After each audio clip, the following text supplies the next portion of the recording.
I was just listening to that one that says, we'll just turn to the dumpsters and, what is it? I don't know. Get a cow, dig up the grass. Who knows? But,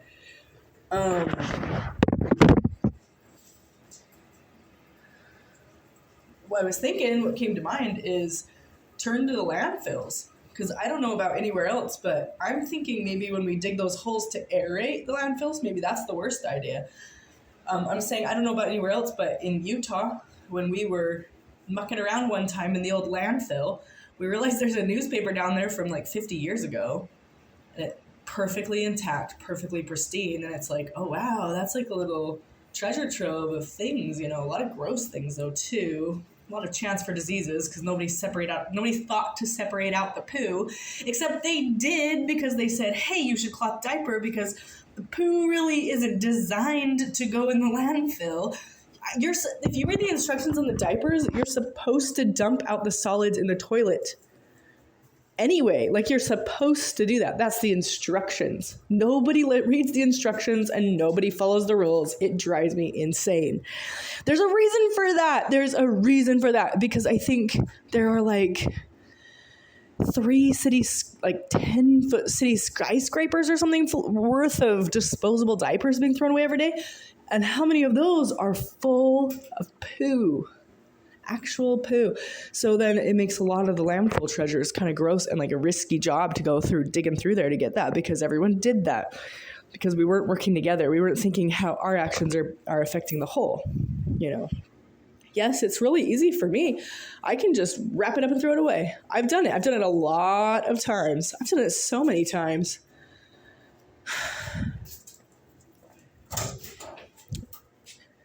And I mostly cloth diaper. I've done it a lot. There's a lot of poo in there, is what I'm saying. But when we turn to the dumpsters, we turn to landfills too, because there's likely things there. There is things there. But I think our processes of trying to get rid of garbage, we like chop it up and stuff. And so it's like, maybe that was a bad idea. You know, when we're thinking reduce, reuse, recycle, when I don't think of throwing my garbage in the recycling bin. I think that's a giant scam. I mean, I think that's why we have that ocean plastic situation. And we keep getting messaging, global warming, you need to recycle more. It's going, oh my gosh. Okay. So I don't recycle. I don't ever recycle. I throw it in the landfill because then we can go dig it out later. I always said the jobs of our forebears, the jobs of our progeny will be garbage mining for gadgets, silicone chips and things. We throw a lot of stuff away. I think that's going to be a pretty big business. We got to stop throwing the poo away with it all. That would be nice. It'd be nice if we had like a gadget pile and like a good usable furniture pile. And, you know, it'd be nice if we just actually separated out the stuff we're throwing away. But that's a lot. Anyway, garbage mining. It's already being done in some places. It's very dangerous, though. Very dangerous. Like, I think there's like sinkholes and cave. It's just, but I think pretty profitable. I think that's a pretty good idea. So garbage mining could be done. Not every place, though. Some places, things decompose faster than others.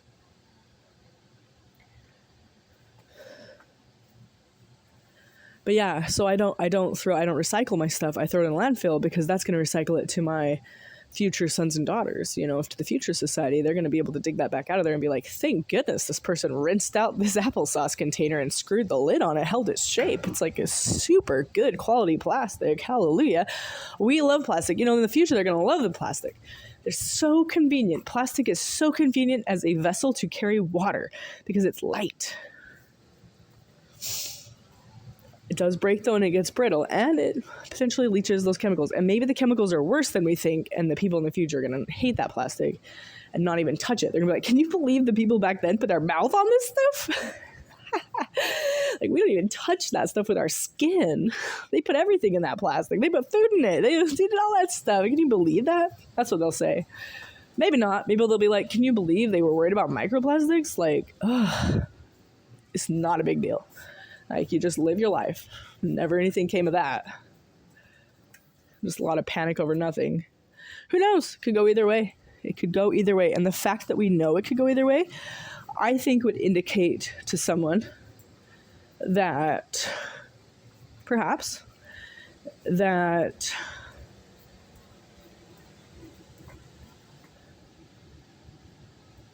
if somebody suggests a different way it could go, you wouldn't get angry at that because you'd already recognize that you're not the one true knower of everything.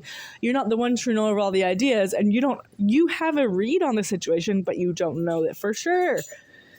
You probably don't even have that good of a read on it because you probably don't really know science that well. You probably have a good guess at science. There is so much pseudoscience, a shocking and alarming amount of pseudoscience. I think I've even said pseudoscience, just stuff that I think about. I have like a level of science, and then I go like a couple steps further. I just kind of like assume a few things further, which seems reasonable and logical, and based on the steps that I already have, it's like it probably goes there, but like sometimes it's like, that's pseudoscience. Like the time equals the change of position. Semi-pseudoscience. I'm trying to think if there's another pseudoscience-y thing I say. Oh, that consciousness is holding it all together. It's based on science, but then I make an assumption. I just kind of like make it go a step further with places I don't even know for sure. And so then if we take that as like reality, but the thing is, like, I know I'm taking the leap. I know I'm leaping. So if someone questions my leap or says, here's the thing though, I'm actually a physicist, and that leap is not correct, depending on how they say it, I'll probably take it well. It's like, oh yeah, for sure. But really depending on how they say it, because, emotional intelligence, empathy, just like treating people nice, just be nice.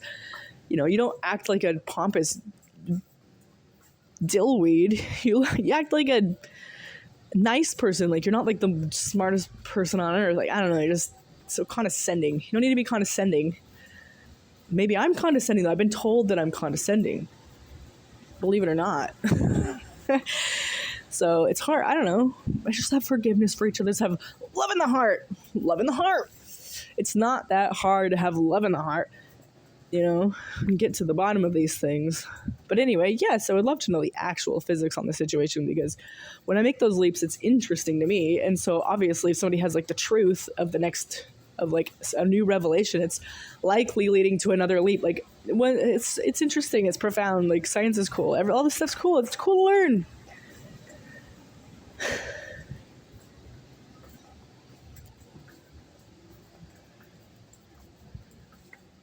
Knowledge is power, so it could be threatening if someone has a lot of knowledge and you feel threatened because, like, you could use that for stuff,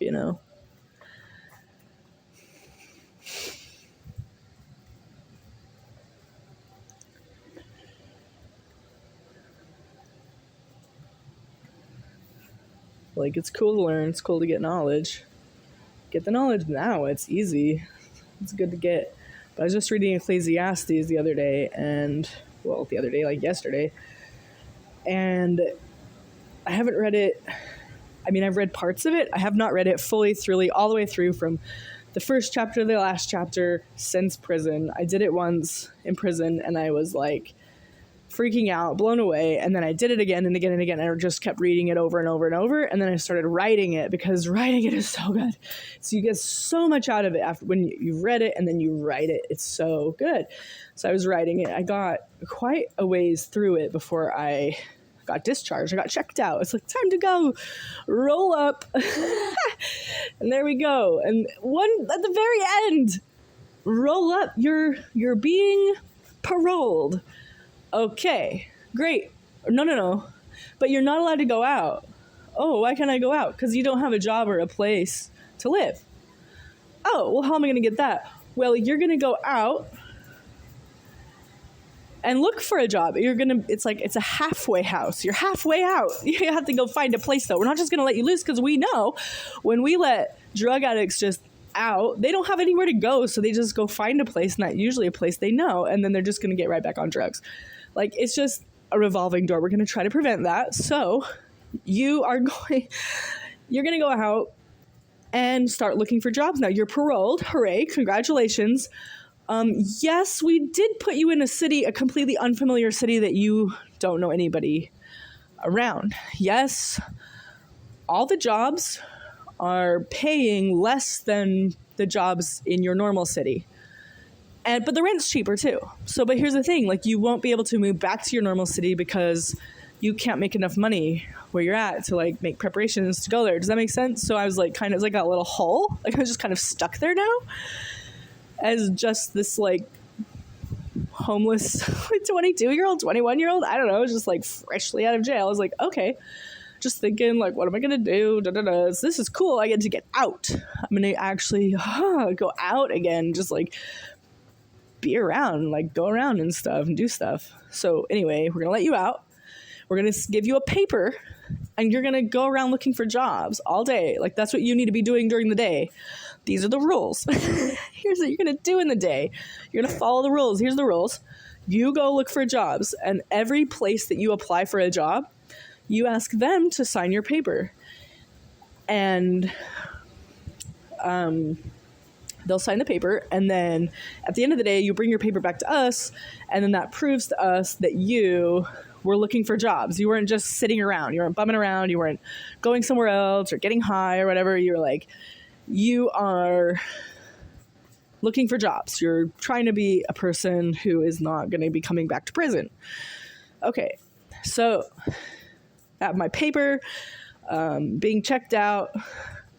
Okay, but before I get my paper, before I get checked out, it's laundry day, and so you're going to need to give us back your clothes. What? Because see, what you do is they give you an outfit and then you give them back your outfit that you're wearing. You change it out. You like swap it. Underwear and all, everything. You swap. So it goes to the wash. So, you know, you're paroled now, so you're no longer allowed legally to have our clothes. So you need to give us back our clothes.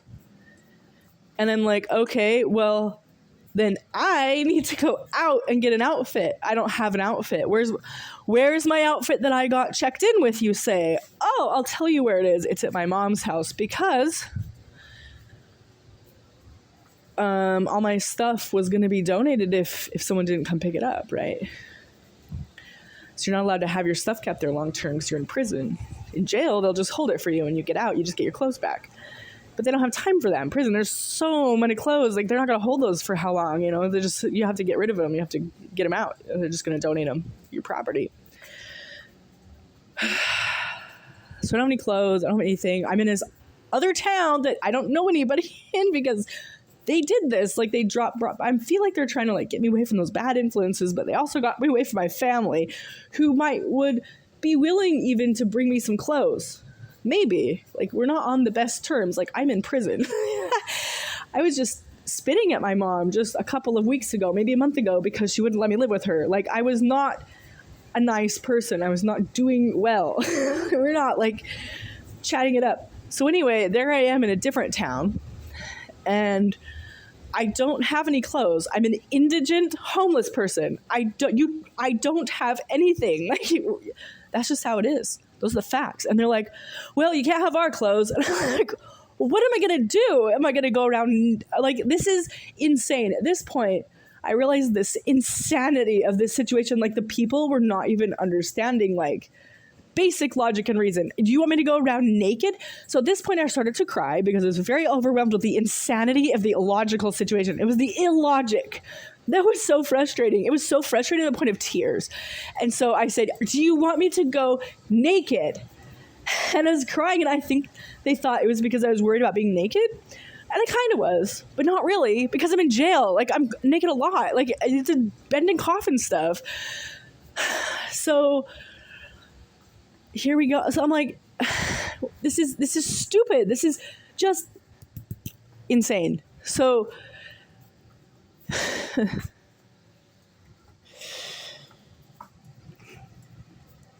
yes, they understood it finally, and they were like, well, I can't remember. They were just grumpy about it. They're like, well, we don't know what you're going to do. We're not going to help you. There's nothing we can do. and I'm in tears at this point, and it's just like, oh my gosh, this is just a nightmare. You know what I should have done? I really should have stripped right then and there and just been naked.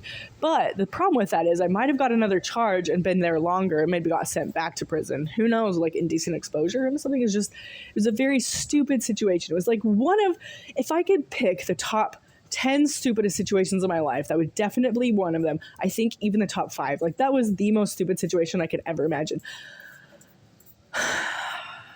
So, I don't know how often that comes up for them. Like, it's oh my gosh. Okay, a friend, another girl there, said, my mother will drop you some clothes off. She'd be happy to do it. Not a problem. She came up to me and told me that. It's problem solved. Thank you so much, mother of the friend. Thank you so much. She dropped me some clothes off. Great. I have clothes. So first thing I do, I got my paper. I'm getting up at 6 a.m., going out. Nothing opens till 7, 8, 9, 10, whenever business is open. So I'm walking around finding the open business, and the first one I find is a dry cleaner, and they hire me for the day, I think. I think they hired me for the day. I think it was one of the first ones I talked to. They hired me for the day or a few hours or something. They said, yeah, like, come back. I can't remember. But then they ended up not hiring me. But that was really cool that I got like some interest right away. And then, okay, so I'm going around with my paper. Most places are a no, and most of them are like, hey, it's nice that somebody actually is looking for a job for once. And I'm like, from that place, and I realized, at that moment, I realized, oh, this is the halfway house town. Like, they probably see these people every day, all the time, just people coming in looking for jobs. I'm like, oh, this is gonna be hard to find a job. And because I'm on foot, I'm homeless. I'm from the prison. Like, I wonder if everybody's on foot. Who knows? Maybe they have cars. I don't know. Didn't think about that ever until this exact moment, that they might have people drop cars off to them or something so they can actually drive. I'm on foot though. So I'm walking around looking for jobs all day long, get my paper filled out. I'm just like so excited and like, I'm going to get a job. And then I realized like also that then these comments kept being made. I was okay. And then I think in a week or two, like 1 or 2 weeks, I got a job. An apartment lined up and a job. It was an apartment above the store. I got a job in an appliance store. It was that Markenau Appliance Center, appliance specialist in Ogden, Utah. And it was just this family-owned appliance store. And they hired me to clean the appliances. They're like, yeah, we'll take a chance on you. Minimum wage, I think, is making $6 an hour. And no, not minimum. It was a little over minimum. I think minimum was $5.25, I think. $6 an hour and my rent. And they're like, yeah, we'll rent you an apartment upstairs. We have one available, $300 a month. $6 an hour, $300 a month. It was great. I was like, yes. And some of the neighbors, the tenants, also worked at the store. They had this little factory there, like little landowner tenant sharing. I don't know what you call that, but anyway, it was a little slave factory. We worked at the store. We used to joke. It wasn't really. It was a great place to work. I mean, we loved the guy, but we used to joke that he could just print us money in like Markenau bucks, and then we would just pay our rent with like the Monopoly money, because it was like we worked for the same place we paid rent to. He paid us a check, and we paid it right back,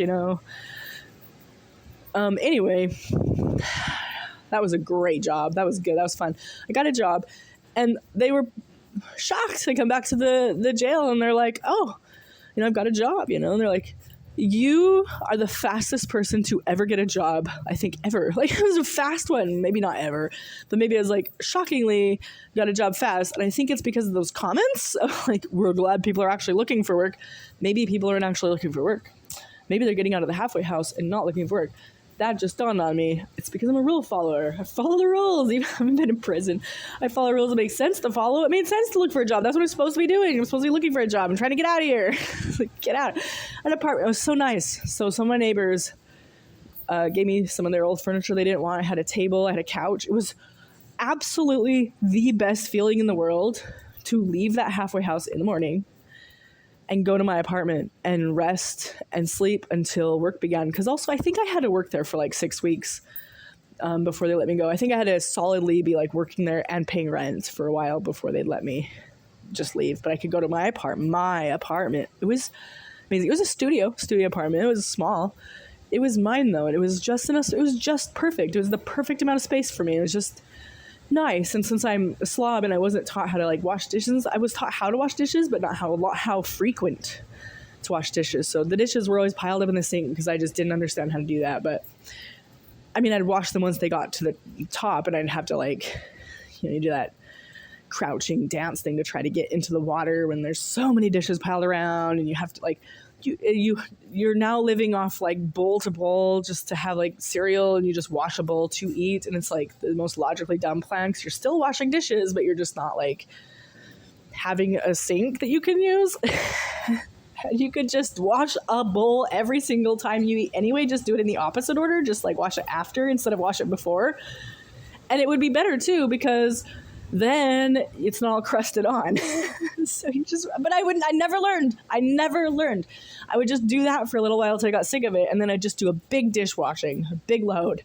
Or if my boyfriend was coming over, South Park, if he was coming over, I would, not always, sometimes I was too tired. And he would already be there, and I had a sink full of dishes. And he's like, "What are you doing?" I'm like, "They're soaking." And he was just like, "Stop, that's not a thing. It's elbow grease." And he would sit there and we'd do them together. It was nice of him to do that. Because I just didn't get how to do things. Like, I just didn't understand, like, the order of doing things, the order of operations of life. Because I mean, my mom was just so nice. Bless her heart. My mom would do things for us, like, we had chores. We did chores. We knew how to do it, but it was just like, I don't know. It was probably just easier for her to do it herself, but we didn't have dishes. Like, it wasn't a regular thing. It was just like, sometimes it was on a chore chart. Sometimes you could earn like 25 cents or something to do the dishes. I don't know. Just had kind of a easy childhood, lazy childhood. So I'm trying not to do that with my kids, but I kind of am doing it. They're a little better than me, but I don't know. Some kids had a lot more chores than that. Some kids spent their whole Saturday doing chores. That must have been awful. Awful. Okay. We went and did some fun stuff. Okay. So, I'm getting out of prison, 6 a.m. How wonderful it is to have an apartment to go to. My apartment. I go in there, and I can just sleep on the couch until work starts. I think work started at 8. So I got out at 6, before. So what happened was before I could actually move into my apartment or even like take ownership of it, maybe I had to pay rent, like I had to work there for a while first or something. I can't remember. Something. That would make sense. That would make a lot of sense that I had to work and maybe I worked there for a little while before they offered it to me. Something like that. Maybe I was like, I'm looking for an apartment next. And I have a job. Now I'm looking for an apartment next. They're like, oh, you can rent it. But that would make sense. And I probably had a little bit saved. Because your first check, you're making $6 an hour. The rent's $300. I probably had a deposit, maybe $300 deposit. Who knows? So it took a little while to build that up. But maybe 2 weeks, could have been. That probably is what happened. I think I got it in the first 2 weeks. Anyway, so then I had a place to go. Because before that, for those first 2 weeks, I would get out of the halfway house at 6 o'clock, and my work doesn't start till 8. So I'm just walking around. Outside. And was it cold? No, it wasn't cold. It was summer. So it was nice, but I was tired. I would have slept in like 6. But I mean, I just didn't have anything to do. Like, my boyfriend didn't want to do dumpster driving anymore because he didn't want to go back to that lifestyle. He didn't want to go back to the street. So we were going to try to do normal stuff. And so I would be a bad influence. If I was dumpster diving, it would be tempting him and a bad influence. So he didn't want me to dumpster dive. And so I couldn't dumpster dive even though I wanted to. It was so fun to dumpster dive. So anyway, I'm walking around doing nothing, just walking. Oh, I did walk around all the time. I did do a lot of walking. I'm starting to remember walking way up in the names of the streets are the presidents. I walked up Jefferson, was that one of them? Anyway, way up, like 5 blocks up. And in Utah, all the blocks are the same size. They're all, I think, 1/8 of a mile. So 5 blocks up, and I walk all around, like circles, big, giant looping circles, seeing all the neighborhoods, just walking, what else am I going to do? So 2 hours, get to work probably early just to see you smoking a cigarette. And then start work. Work was great. Anyway, sometimes, though, I had to go to the bathroom. So if I drank a lot of water or something, or if I just had to go to the bathroom when I left the halfway house, there's no bathrooms until 8 o'clock. One time I had to go to the bathroom so bad, I thought I was going to explode. That was horrible. So when I had my apartment, yes, I had a bathroom. It was so nice. I just walked to my apartment, and one of my neighbors donated me a couch. I would just lay on the couch sleep in my apartment with some furniture, and it was clean. It was nice because I didn't have any of my crap in it yet. It was just a couple of things, and I was like, man, I like this lifestyle. I shouldn't put anything in here. I did. I put all my crap in there. I filled it up. Of course, I'm a cluttery person, but I do like that fresh feel. I still remember how it felt to go in there, and the table and the couch and the sink, and it was just so cute. It was so lovely. The sink had those little tiny square tiles, or maybe the hexagonal tiles in the bathroom. It was an old apartment, maybe from the 50s. It had this little balcony that you could climb out to through the window. Had a railing, like a metal cage around it, I think. Maybe a screen, I don't know. It was really nice, though. One time, my boyfriend went out onto the balcony. I was doing dishes, and he thought it would be a funny joke. He went out to the balcony and then just doing the dishes, and the dishes windows face out the balcony, right? Because of course you want to have a good view when you're doing the dishes. So it's facing out, and I'm doing it, and all of a sudden there's just a face right there, and it screamed so hard. That scared me so much. I don't know, people like to scare me like that because it is very scary. it's so creepy. So anyway, that was funny. He come over. Yeah, that was nice. That was a nice time. We weren't supposed to see each other though because he was on probation. I was on parole, so we were not allowed to see each other. But we were in love, and he was keeping me straight. I would have already been gone. If it wasn't for him, I would have been just back to my life, because why am I staying in this weird dumpy town that doesn't have anything and no friends? Oh, I would have been on a bus so fast back to my town, my regular place. Dumpster dive again. That was fun.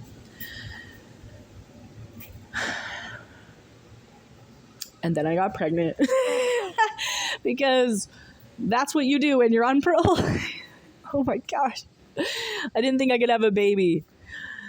I think it's just because I was so unhealthy. I was so skinny. I'm very tall. I'm 5'7", and I weighed in at like 107 pounds when I got to prison, to jail or whatever. I was very, very skeletonish thin.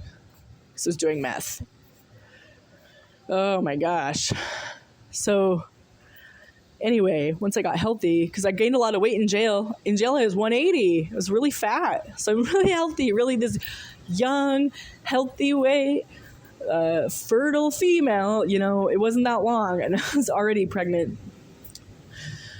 And that was probably the best thing that happened at that time. That was so amazing. I was so happy. And he was happy too. South Park. He was just overjoyed, over the moon. He didn't think he could have kids either. And it was just so amazing. It was just the biggest blessing of our lives. It was so cool. And we were getting clean. We were going to be doing normal stuff. And it was great. So. And I had my apartment. And it was the perfect setup because I was sick. So I could be downstairs working. I did finally move inside because I got somewhat promoted with I think I got a little raise to, I think I was making $6.50 an hour. And I became a secretary, like a customer service representative inside the store. When people call looking for appliance parts, I'm the one you talk to. Yes, you need a heating element for your stove. Oh, you need those Whirlpool dogs. Those are a common thing to replace in the agitator. The Whirlpool dogs, and then Maytag is actually Whirlpool now, so then the parts are there, and it's just so interesting. And it's well, Maytag's Maytag, but now Whirlpool owns Maytag, so now all the Maytag products look exactly like Whirlpool on the inside. So it's like having Maytag outside and then Whirlpool dogs on the inside. Anyway, that was very common. Very, very common. Very common question, too. Why am I getting a Whirlpool part for my Maytag? And it's oh, because of this. And I learned that, the Frigidaire stuff wasn't as reliable. I don't know. If it was me, I'd go with a Whirlpool. At least, but that was 20 years ago. Who knows what it's like now? I'd have no idea what it's like now. If it was me, I would buy an old machine, like a 50-year-old machine. If it was me, I'd buy a Ringer washer. Just something that was built to last. Now things just aren't built to last. It's just too unfortunate.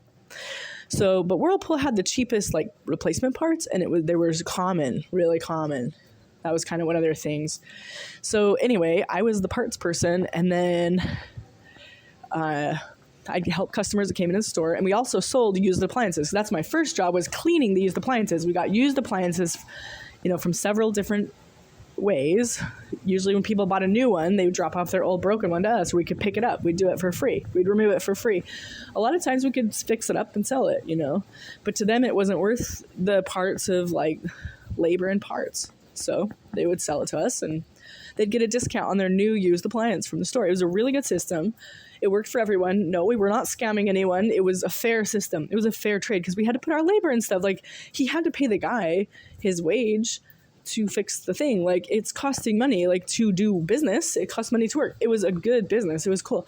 I did some deliveries at some point, heavily pregnant even. My doctor said it was fine as long as you're used to doing it and keep doing it. Deliveries, like me and another guy delivering washers and fridges, and it was fun. It was a good job. Really, really good job. I learned the whole parts department. I knew as much, the boss was the only one who knew all the parts, right? Hey, where's this obscure part? Aisle 3, this over here on the very back. The parts, we had the largest parts selection, I think, in the Western United States. Not the highest inventory, but the largest selection. Like, we had so many parts, so many different kinds of parts. The most random, obscure part from a washer made from the 50s or whatever, you might have it on the shelf. We had parts from like the 50s because that store had been in the family since like the 50s. So maybe the 60s. I don't know. We had old parts too, like random stuff. And sometimes it's like, you'd be like, I really should throw that away. But I just know one of these days someone's going to come in and be looking for that. And I'm going to be like, I have it. How satisfying would that be? That did happen from time to time. It did happen. And it's cool. The coolest feeling in the world. Somebody comes in front of those old stuff and you have it. It's so cool. Anyway, so the parts room was a little bit of a crazy disaster. And this guy was pretty kind of scatterbrained. He's fun to work with. Super fun guy. And so he knew all the parts. And I started to learn the parts. I'm getting parts for people, and I'm really smart. Like, I just have a brain for it, kind of. And so I just started to learn all the parts, too. And then I thought, what I'm going to do. I asked permission. I said, can I take the parts bins, because there's those cardboard, like, divider bins. They're just these, like, cardboard boxes, basically. And then they had, like, numbers written on the front.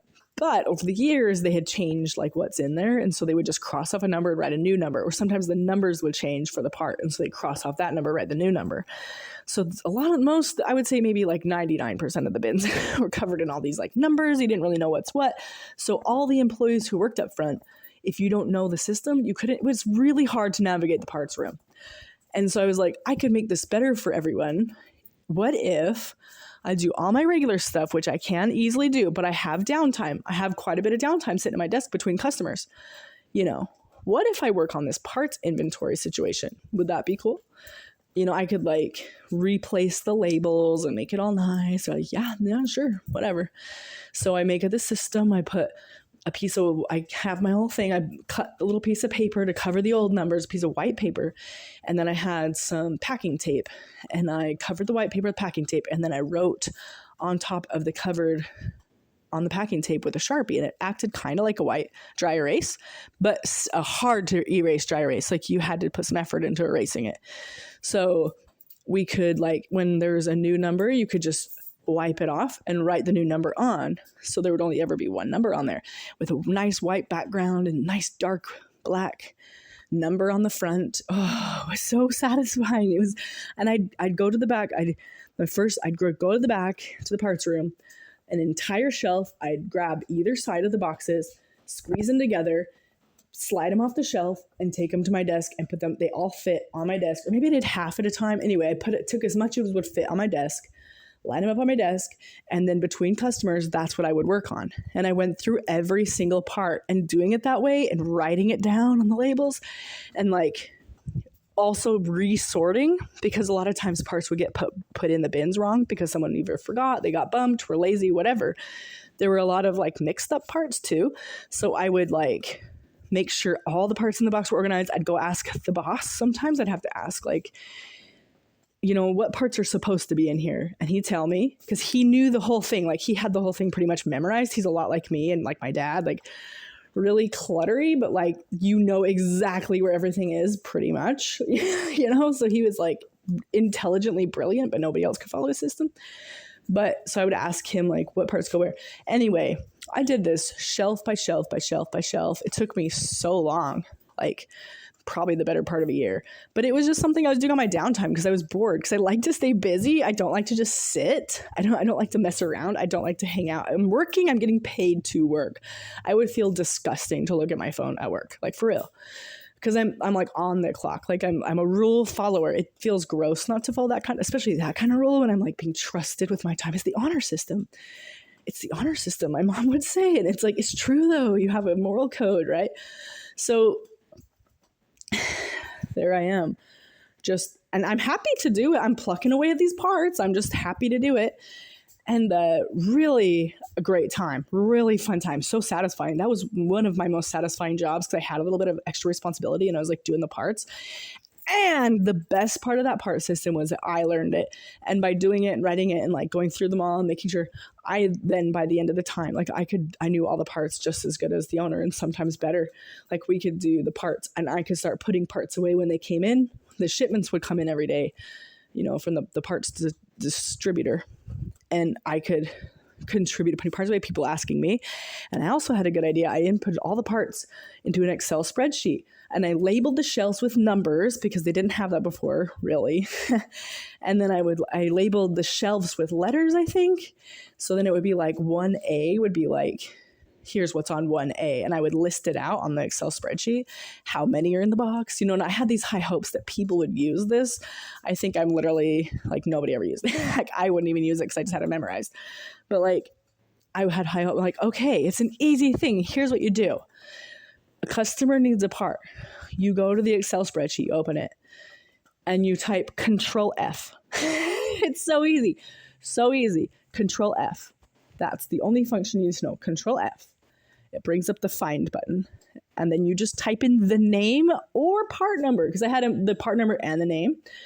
I might have even had a description. Like it was a good system. And then they would just type in a name or part number and it would tell you immediately what shelf and row. So you then, instead of going through and searching the entire parts room or asking me or the boss, where is this part? It tells you shelf and row. And then you just have to look through like 15 to 20 boxes on that shelf and row. You'll find your part. It's going to be right there because all the labels also are nice, bold, black Sharpie on white background. It's so smooth too because the tape made it so smooth. It had that nice smooth feel. Oh my gosh, I love that. It's so good. And then also it preserved the corners because the tape is more durable than that cardboard. So it was that was one of my favorite jobs because of that, because I could do that parts room like that. That was so good. So, and I had free reign and I was the only one doing it. Nobody else was mucking it up and nobody was loud. I was kind of like the boss of the parts, the parts boss. It was great. Did that reflect in my wage though? Absolutely not. Absolutely not. But did I care? Absolutely not. I just love doing it. I love doing that. So anyway, put the parts away. Okay, so I had the shelf and row. So Control F, and then you would know shelf and row. Who wouldn't do that? Who wouldn't do that? That's such a smart system. The boss acted like he didn't get like what the whole point of it was. And then everyone else was just like, okay, that's just too hard. Like, I don't like computers. Like, it's so easy. They'll just try it. And I made them try it just a little bit. And people were like, oh yeah, that's cool. And then the next day I was like, hey, where are those Whirlpool washer dogs? Like, all right, Dave. And oh my gosh, I love Dave. I still have his lunchbox. He gave me a lunchbox with his name on it. I still have that lunchbox. I still have it. Still kind of has his name on it. I try not to wash it because I try not to, it's on Sharpie. It's still there. Those people, those places, that time. Anyway, it's on row 6. Shelf C, where it says, would you like me to show you how the program works? It's so easy. Control F, it would be faster than asking me. Like you could Control F the crap out of that. By the time you ask me, where is this part? You already Control F and you're already on your way to type in and it's going to tell you right where that part is, Washer dogs would not be on 6C. Anyway, I think they were on the first closest to the wall by the door, so they would have been a shelf 1, I think, and they were on like 3 shelves down. Oh yeah, there was that too, because it was like what row and then what column and then what actual shelf it was on. I think there was a 3-part system, But anyway, I could get you there so fast with that program. You wouldn't even have to think about it. Just numbers and letters is so quick. Anyway, nobody did it. I think that was just a big waste of time, but it wasn't, because it cataloged it in my brain for me.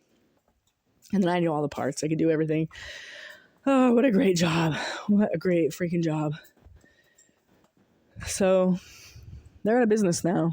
I saw that the other day. They went out of business, and that's sad. I bet they just no longer an interest in keeping it going. Who knows? I wonder what happened to the owner. Maybe something happened to him. I don't know. Maybe he just got sick of that. He's got to be old, retired. He was my parents' age, I think. Anyway, so there I was, pregnant in the parts department doing this stuff. And the really great thing about really great thing about being pregnant is you throw up constantly. The really great thing about working there was I could just run upstairs to throw up, because I live right above the stores. So it was like a few stairs. It was like a flight of stairs. So I feel the urge coming on, and I could just book it up the stairs. I think I had to go outside. Just like run to the back, go upstairs, and like, it wasn't a large store. So it was very quick. Get up to my apartment and puke. And then I could make myself a waffle. I did a lot. I'd turn on the waffle iron, run downstairs to my phone, right? I had a little, wait, 2.5 minutes. I might have been able to even hear my waffle iron beep from downstairs. I don't remember. Maybe I just guessed. Who knows? Ran back upstairs to my pre-made waffle mix, and I would just pour some waffle mix in the pan and shut it, run back downstairs to the phone. Wait for a little while, run back upstairs and grab the waffle and pour some syrup, and run downstairs to the phone and eat it, and I could eat my waffle. And back in those days, I didn't even eat real maple syrup. I ate just that regular corn syrup stuff from childhood. We didn't care about that stuff. Things have changed. Like the more luxurious food taste standards on the planet. Anyway, so that was those days. Having a baby, that was great. So while I was sick, I could run upstairs and do that. And I think that was near the tail end of the parts stuff too, because I left soon. Maybe not. Maybe I left around the end of my pregnancy. The end of my pregnancy, I'd been holding down a job for quite a while. I was having a baby. My mom was fairly certain I was going to be doing good things. And since I was in the situation I was in the hole up there, in that pit they brought me to, this money trap, like it's just like trap. It's like literally like a trap. Like you can't get out. The wages are so much lower than everywhere else around you. You're just kind of stuck there. Like every town around you had higher wages, so you're just trapped in that spot. Maybe it's like a way to keep felons in one locale, just like keep them all here in this little cesspit. Okay. Why did I get singled out to be put up there? I don't know. Maybe I was like the worst of them all. I don't know, some dorky kid from the suburbs. Okay, so there I am. My mom let me move back in with her. I was really grateful for that. That was really a good thing. It was a nice thing. And she could tell that I was serious about being clean, and that I was, I had held down a job for quite some time. It was quite serious. And I was very invested in the baby. I quit smoking immediately as soon as I found out I was pregnant. Just quit. Well, I'm not going to do that. I'm just going to hurt the baby. So... yeah. Those times. That was the end of the homeless times. Then I became a mom. And I mean, after that, you're just a mom.